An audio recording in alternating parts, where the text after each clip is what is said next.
Agosto 29, lendo a história de Deus. Ezequiel 1 a 4. Ezequiel 1. Visão inaugural de Ezequiel.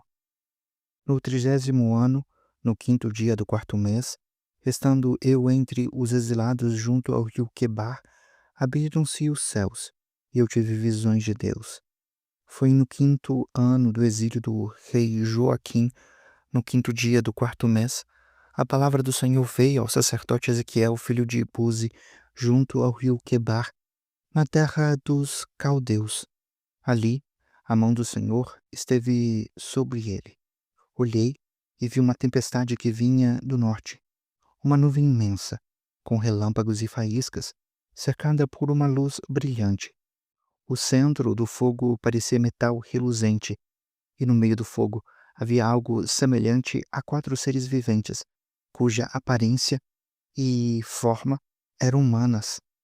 Cada um deles, porém, tinha 4 rostos e 4 asas. As suas pernas eram retas e os seus pés eram como os cascos das patas de um bezerro que reluziam como bronze polido. Debaixo das suas asas, nos 4 lados, eles tinham mãos humanas. Os 4 tinham rostos e as asas tocavam uma nas outras. Quando se moviam, andavam para a frente e não se viravam. Quanto à aparência dos seus rostos, todos os 4 tinham rostos de homem. No lado direito, rosto de leão. No lado esquerdo, rosto de boi. Todos também tinham rosto de águia. Assim eram os seus rostos. As suas asas estavam estendidas para cima. Cada um deles tinha 2 asas que tocavam nas asas do outro ser vivente, de um lado e de outro, e 2 asas que cobriam o corpo. Cada um deles se movia sempre para a frente, para onde quer que fosse o espírito. Eles iam e não se viravam quando se moviam. Os seres viventes pareciam um carvão aceso, ardiam como tochas. O fogo ia de um lado a outro entre os seres viventes, e do fogo saíam relâmpagos e faíscas. Os seres viventes iam e vinham como relâmpagos. Enquanto eu olhava para eles, vi, na terra, uma roda ao lado de cada um dos seres viventes com os seus 4 rostos. Esta era a aparência e estrutura das rodas. Reluziam como crisólito. As 4 tinham aparência semelhante. Cada roda parecia estar dentro uma da outra. Quando se moviam, seguiam nas 4 direções dos 4 rostos e não se viravam. Os arcos das rodas eram altos e amedrontadores e estavam cheios de olhos ao redor. Quando os seres viventes se moviam, as rodas ao seu lado se moviam. Quando se elevavam do chão, as rodas também se elevavam. Para onde quer que o espírito fosse, os seres viventes iam, e as rodas o seguiam, porque o espírito dos seres viventes estavam nelas. Quando os seres viventes se moviam, elas também se moviam. Quando eles ficavam imóveis, elas também ficavam. Quando os seres viventes se elevavam do chão, as rodas também se elevavam com eles, porque o espírito deles estava nelas. Acima da cabeça dos seres viventes havia o que parecia uma abóboda, reluzente como gelo e amedrontadora. Debaixo dela, cada ser vivente estendia 2 asas ao que lhe estava mais próximo e com as outras 2 asas cobria o corpo. Ouvi o ruído das suas asas quando voavam. Parecia o ruído de muitas águias, parecia a voz do Todo-Poderoso. Era um ruído estrondoso, como o de um exército. Quando paravam, fechavam as asas. Então, veio uma voz de cima da abóbada que estava sobre a cabeça deles, enquanto permaneciam parados com as asas fechadas. Acima da abóbada, sobre a cabeça deles, havia o que parecia um trono de safira, e bem no alto, sobre o trono, uma figura semelhante a um homem. Vi que a parte de cima do que parecia a cintura dele assemelhava-se a metal reluzente, como que cheio de fogo. A parte interior assemelhava-se ao fogo, e uma luz brilhante envolvia todo o seu ser. como a aparência do arco-íris entre as nuvens, e um dia chuvoso. Assim era o resplendor ao seu redor. Esta era a aparência da figura da glória do Senhor.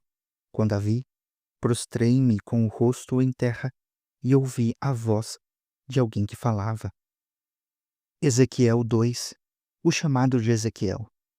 Ele me disse: Filho do homem, fique em pé, pois vou falar com você. Enquanto ele falava, o Espírito entrou em mim e me pôs em pé, e ouvi aquele que me falava. Ele disse: Filho do homem, vou enviar você aos israelitas, nação rebelde que se revoltou contra mim. Até hoje, eles e os seus antepassados têm se revoltado contra mim. O povo a quem vou enviar você é obstinado e rebelde. Diga-lhe: assim diz o soberano Senhor. Quer aquela nação rebelde ouça, quer deixe de ouvir, porque são um pouco rebelde. Saberá que um profeta esteve no meio dela. E você, filho do homem, não tenha medo dessa gente, nem das suas palavras. Não tenha medo, ainda que o cerquem espinheiros e você viva entre escorpiões. Não tenha medo do que disserem, nem fique apavorado ao vê-los, embora seja uma nação rebelde. Você lhes falará as minhas palavras, quer ouçam, quer deixem de ouvir, pois são rebeldes. Mas você, filho do homem, ouça o que digo. Não seja rebelde com aquela nação. Abra a boca e coma o que vou dar a você. Então, olhei e vi a mão de alguém estendida para mim. Nela estava o rolo de um livro, que ele desenrolou diante de mim. Em ambos os lados do rolo estavam escritas palavras de lamento, pranto e ais. Ezequiel 3. Ele me disse: Filho do homem, coma o que encontrar, coma este rolo. Depois, vá falar ao povo de Israel. Então abri a boca, e ele me deu o rolo para eu comer. Em seguida disse-me: Filho do homem, coma este rolo que estou dando a você e enche o estômago com ele. Então eu o comi, e na minha boca era doce como mel. Depois ele me disse: Filho do homem, vá agora ao povo de Israel e diga-lhes as minhas palavras. Você não está sendo enviado a um povo de fala enigmática e de língua difícil, mas ao povo de Israel. Não irá aos muitos povos de fala enigmática e de língua difícil, cujas palavras você não conseguiria entender. Certamente, se eu o enviasse, eles o ouviriam, mas o povo de Israel não vai querer ouvir você, porque não quer me ouvir, pois todos os israelitas estão endurecidos e obstinados. Contudo, eu tornarei você tão inflexível e endurecido quanto eles. Tornarei a sua testa como a mais dura das pedras, mais dura que a pederneira. Não tenha medo deles, nem fique apavorado ao vê-los, embora seja uma nação rebelde. Ele continuou: Filho do homem, ouça atentamente e guarde no coração todas as palavras que eu disser a você. Vá agora aos seus compatriotas que estão no exílio e fale com eles. Diga-lhes: quer ouçam, quer deixem de ouvir. Assim diz o soberano Senhor. Depois, o Espírito elevou-me e eu vi atrás de mim esta estrondosa aclamação: Bendita seja a glória do Senhor desde a sua habitação. Ouvi o som das asas dos seres viventes roçando uma nas outras, e perto deles, o som das rodas, um forte estrondo. Então, o Espírito elevou-me e tirou-me de lá, com o meu espírito cheio de amargura e ira, e com a forte mão do Senhor sobre mim. Assim, fui aos exilados que moravam em Tel Aviv, perto do rio Quebar. Durante 7 dias, fiquei com os que ali habitavam, completamente atônito. Advertência a Israel. Ao fim dos 7 dias, a palavra do Senhor veio a mim e me disse: Filho do homem, eu o fiz sentinela para o povo de Israel. Por isso, ouça a minha palavra e advirta-os em meu nome. Quando eu disser ao ímpio: você certamente morrerá, e você não o advertir, nem lhe falar para dissuadi-lo dos seus maus caminhos e salvar a vida dele, aquele ímpio morrerá pela iniquidade dele, mas eu considerarei você responsável pela morte dele. Contudo, se você advertir o ímpio e ele não se desviar da sua impiedade, nem dos seus maus caminhos, ele morrerá pela iniquidade dele, mas você estará livre dessa culpa. Da mesma forma, quando um justo se desviar da sua justiça e fizer o mal, e eu puser uma pedra de tropeço diante dele, ele morrerá. Uma vez que você não o advertiu, ele morrerá pelo pecado que cometeu. As práticas justas dele não serão lembradas. Para mim, porém, você será responsável pela morte dele. Contudo, se você advertir o justo e ele não pecar, certamente ele viverá, porque aceitou a advertência, e você estará livre dessa culpa. A mão do Senhor esteve ali, sobre mim, e ele me disse: Levante-se e vá para a planície, e lá falarei com você. Então, levantei-me e fui para a planície. Lá estava a glória do Senhor, glória como a quem eu tinha visto junto ao rio Quebar. Prostrei-me com o rosto em terra, mas o Espírito entrou em mim e me pôs em pé.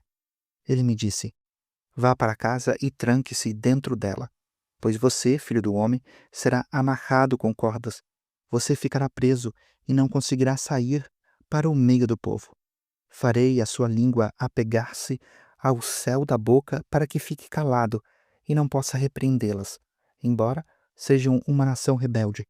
Contudo, quando eu falar com você, abrirei a sua boca e você lhes dirá: Assim diz o soberano Senhor. Quem quiser ouvir, ouça, e quem não quiser, não ouça, pois são uma nação rebelde.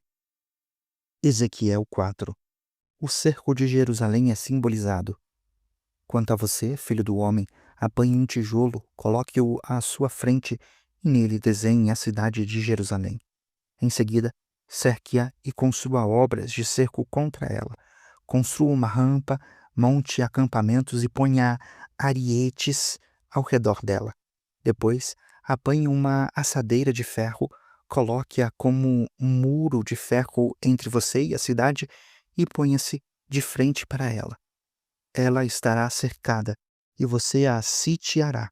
Isso será um sinal para o povo de Israel. Deite-se, então, sobre o seu lado esquerdo e ponha sobre ele a iniquidade do povo de Israel. Você terá que carregar a iniquidade deles durante o número de dias em que estiver deitado sobre o lado esquerdo. Determinei que o número de dias seja equivalente ao número de anos da iniquidade deles, ou seja, durante 390 dias, você carregará a iniquidade do povo de Israel. Terminado esse prazo, deite-se uma segunda vez, mas agora sobre o seu lado direito e carregue a iniquidade do povo de Judá, durante 40 dias, tempo em que eu determinei para você, um dia para cada ano. Olhe para o cerco de Jerusalém e, com um braço desnudo, profetize contra ela.